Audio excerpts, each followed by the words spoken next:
Youth Congress Alappuzha ജില്ലാ general സെക്രട്ടറിയാണ് മേഘ രഞ്ജിത്ത്. മേഘ രഞ്ജിത്തിന് രാത്രി ഒരുപോലെ കണ്ണടയ്ക്കാൻ പറ്റാത്ത ഒരു അവസ്ഥയാണിപ്പോൾ. രണ്ടാഴ്ച മുമ്പ് ജനുവരി 15 നടന്ന സംഭവമാണ് മേഘ രഞ്ജിത്തിനെ ഇപ്പോൾ ആശുപത്രി കിടക്കയിൽ ആക്കിയിരിക്കുന്നത്. ആലപ്പുഴ കളക്ടറേറ്റ് ഓഫീസിലേക്ക് യൂത്ത് കോൺഗ്രസ് നടത്തിയ മാർച്ചിലാണ് പോലീസ് ലാത്തി ചാർജ് നടത്തിയത്. ആ ലാത്തി ചാർജിൽ മേഘ രഞ്ജിത്തിനെ പോലീസ് തല്ലി ചതയ്ക്കുകയും ചെയ്തു. പോലീസിന്റെ ലാത്തി കൊണ്ടുള്ള അടി മേഘയുടെ കഴുത്തിലാണ് കൊണ്ടത്. അടിയുടെ ആഘാതത്തിൽ കഴുത്തിലെ അസ്ഥികൾ തെന്നിമാറി ഞരമ്പിന് ക്ഷതമേൽക്കുകയും ചെയ്തു. അതിനാൽ 2 മാസത്തെ പൂർണ്ണ വിശ്രമമാണ് ഡോക്ടർമാർ മേഘയ്ക്ക് നിർദ്ദേശിച്ചിരിക്കുന്നത്. 10 മാസം മുമ്പാണ് മേഘ 25 ലക്ഷം രൂപ വായ്പയെടുത്ത് പുതിയ സംരംഭമായ ബ്യൂട്ടി പാർലർ പ്രവർത്തനം ആരംഭിച്ചത്. എന്നാൽ ആശുപത്രി കിടക്കയിലായതോടെ ഇതിന്റെ പ്രവർത്തനം പ്രതിസന്ധിയിലായ അവസ്ഥയിലാണ്. ഒന്ന് എഴുന്നേറ്റ് നിൽക്കാൻ പോലും പറ്റാത്ത സ്ഥിതി. അടി കിട്ടിയത് മാത്രമേ ഓർമ്മയുള്ളൂ. വേദന വന്ന് ശ്വാസം എടുക്കാൻ കഴിയാതെ ആയി എന്നും പിന്നെ ബോധം മറഞ്ഞു എന്നും തലയിൽ ആരോ അടിക്കുന്നത് പോലെയുള്ള വേദനയാണ് എന്നാണ് സംഭവത്തെ കുറിച്ച് മേഘ പറയുന്നത്. ഇത് പറയുമ്പോഴും വേദന കടിച്ചമർത്താൻ മേഘ നന്നേ പാടുപെടുന്നുണ്ടായിരുന്നു. തിരുവല്ലയിലെ സ്വകാര്യ ആശുപത്രിയിൽ ചികിത്സയിലാണ് മേഘ രഞ്ജിത്ത് ഇപ്പോൾ. അമ്മയെ കാത്ത് വീട്ടിലിരിക്കുന്ന 5ാം ക്ലാസ്സുകാരി മകളെ ഓർക്കുമ്പോൾ മേഘയ്ക്ക് സങ്കടം കൂടുകയും ചെയ്യും. അമ്മ അടുത്തില്ലാത്തത് കൊണ്ട് പഠിക്കാൻ കഴിയുന്നില്ലെന്നാണ് മകൾ പറയുന്നത്.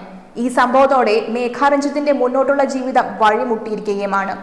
ഡോക്ടർ പറഞ്ഞത് ഇനി ഒരിക്കലും വണ്ടി ഓടിക്കരുതെന്നാണ്. അടിയുടെ ആഘാതത്തിൽ കഴുത്തിലെ അസ്ഥിക്ക് വന്ന ക്ഷതത്താൽ കൈക്ക് ബലക്കുറവുണ്ട്. ലോൺ എടുത്ത് സ്ഥാപനം തുടങ്ങിയിട്ട് 10 മാസമേ ആയുള്ളൂ. അവിടുത്തെ ജോലികളെല്ലാം തന്റെ കൈകൾ കൊണ്ട് ചെയ്യേണ്ടതാണ്. അതിനാൽ ജീവിതം ഇനി എങ്ങനെ മുന്നോട്ട് പോകുമെന്ന് അറിയാത്ത അവസ്ഥയിലാണ് മേഘ ഇപ്പോൾ. കഴുത്തിലെ പരിക്ക് മാറാൻ മാസങ്ങളെടുക്കും. കണ്ണു നിറഞ്ഞുകൊണ്ടാണ് മേഘ ഈ കാര്യങ്ങളെല്ലാം പറയുന്നത്. മേഘ രഞ്ജിത്തിന് മാത്രമല്ല ഒട്ടനവധി പ്രവർത്തകർക്കും അന്ന് ലാത്തി ചാർജിൽ ഗുരുതരമായി പരിക്കേറ്റിരുന്നു. ഒരു സ്ത്രീ എന്ന പരിഗണന പോലും ഇല്ലാതെയാണ് പിണറായിയുടെ പോലീസ് യൂത്ത് കോൺഗ്രസ് പ്രവർത്തകരെ തല്ലിച്ചതച്ചത്. മർദ്ദനമേറ്റവരെ ആദ്യം ആലപ്പുഴ ജില്ലാ ആശുപത്രിയിൽ എത്തിച്ചുവെങ്കിലും കാര്യമായി ചികിത്സ പോലും നൽകിയില്ല എന്ന ആരോപണം ആദ്യം മുതൽക്കേ തന്നെ നിലനിന്നിരുന്നു. മേഘ ഇപ്പോഴും ആശുപത്രി കിടക്കയിൽ തന്നെ തുടരുകയാണ്. മർദ്ദനമേറ്റ സംഭവത്തിൽ യൂത്ത് കോൺഗ്രസ് സംസ്ഥാന സെക്രട്ടറി രാഹുൽ മാങ്കൂട്ടത്തിന്റെ നേതൃത്വത്തിൽ ആലപ്പുഴയിൽ പ്രതിഷേധം സംഘടിപ്പിക്കുകയും ചെയ്തിരുന്നു. യൂത്ത് കോൺഗ്രസ് പ്രവർത്തകർക്കെതിരായി പോലീസിന്റെ നേതൃത്വത്തിൽ നടക്കുന്ന അതിക്രമങ്ങളെ ആവശ്യമാണെങ്കിൽ തെരുവിൽ നേരിടുമെന്നും യൂത്ത് കോൺഗ്രസ് സംസ്ഥാന പ്രസിഡന്റ് രാഹുൽ മാങ്കൂട്ടത്തിൽ പറയുകയുണ്ടായി. പോലീസിനെ കൈകാര്യം ചെയ്യുന്ന കാര്യം തൽക്കാലം പരിഗണനയിൽ ഇല്ല എന്നും കാട്ടാളത്തെ പ്രതിരോധിക്കാനാവില്ല എന്നും അദ്ദേഹം പറഞ്ഞു. പാലക്കാട് മാധ്യമപ്രവർത്തകരുമായി സംസാരിക്കുന്നതിനിടെയാണ് അദ്ദേഹം ഇക്കാര്യം പറഞ്ഞത്. കേന്ദ്ര സർക്കാരുമായി ഇടയ്ക്കിടെ ഒത്തുതീർപ്പുണ്ടാക്കുന്ന സംസ്ഥാന സർക്കാരിനെ വിശ്വാസമില്ലാത്തതിനാലാണ് CPM-മായി യോജിച്ച് കേന്ദ്രത്തിനെതിരെ സമരം നടത്താൻ തയ്യാറല്ല എന്ന് UDF വ്യക്തമാക്കിയതെന്നും രാഹുൽ മാങ്കൂട്ടം പറയുകയുണ്ടായി. പോലീസ് മാനുവൽ അല്ല, പിണറായിയുടെ ശശി മാനുവലാണ് പോലീസ് സേന നടപ്പാക്കുന്നത്.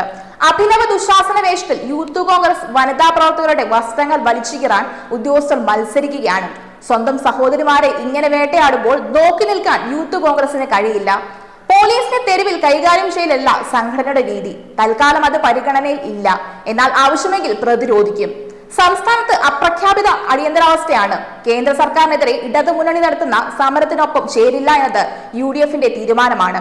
കേന്ദ്രം കേരളത്തോട് കടുത്ത അവഗണനയാണ് കാണിക്കുന്നതെന്ന കാര്യത്തിൽ തർക്കമില്ല. പക്ഷെ എന്ത് വിശ്വസിച്ചാണ് CPM-നൊപ്പം നിൽക്കുക?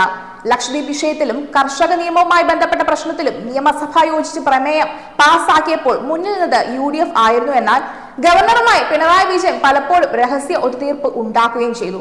അങ്ങനെയുള്ള ഒരാളെ വിശ്വസിച്ച് യോജിച്ച് സമരത്തിൽ ഇറങ്ങാൻ ആവില്ല. സാമ്പത്തിക പ്രതിസന്ധിയിൽ സംസ്ഥാന സർക്കാരിന് ഉത്തരവാദിത്തമുണ്ട് എന്നും സാമൂഹ്യ പെൻഷൻ മുടക്കമില്ലാതെ കൊടുക്കാനാണ് പെട്രോളിന് സെസ് ഏർപ്പെടുത്തിയതെന്നായിരുന്നു അന്ന് സർക്കാർ പറഞ്ഞത്. സെസ് ഇപ്പോഴും പിരിക്കുന്നുണ്ട്. പക്ഷേ 5 മാസമായി പെൻഷൻ വിതരണം ലഭിക്കുന്നില്ല. ആ പണം എടുത്താണ് നവകേരള സദസ്സിന്റെ പേരിൽ മന്ത്രിമാർ അണ്ടിപ്പരിപ്പും മുന്തിരിയും തിന്ന് നടന്നത്. അതിനെതിരെ രംഗത്ത് വന്നപ്പോൾ മറിയക്കുട്ടിയെ വേട്ടയാടാൻ തുടങ്ങി. മറിയക്കുട്ടി ഒരു രാഷ്ട്രീയത്തിന്റെയും ഭാഗമല്ല. അവരെ ഒതുക്കിയാലും വിജയൻ മാഷ് പറഞ്ഞതുപോലെ ചോദ്യം അവശേഷിക്കും എന്ന് രാഹുൽ മാങ്കൂട്ടത്തിൽ പറയുകയുണ്ടായി. കോടതിയിൽ വ്യാജ മെഡിക്കൽ സർട്ടിഫിക്കറ്റ് ഹാജരാക്കിയെന്ന MV ഗോവിന്ദന്റെ ആരോപണം വെല്ലുവിളിയായി ഏറ്റെടുക്കുകയാണ് എന്നും രാഹുൽ മാങ്കൂട്ടത്തിൽ പറഞ്ഞു. ഗോവിന്ദൻ വന്നാൽ കാര്യം ഒരുമിച്ച് പരിശോധിക്കാമെന്നാണ് രാഹുൽ മാങ്കൂട്ടത്തിൽ വ്യക്തമാക്കുകയും ചെയ്തിരിക്കുന്നത്. എന്നാലും യൂത്ത് കോൺഗ്രസിന് നേരെ പോലീസ് നടത്തിയത് നരനായാട്ട് തന്നെയാണ്.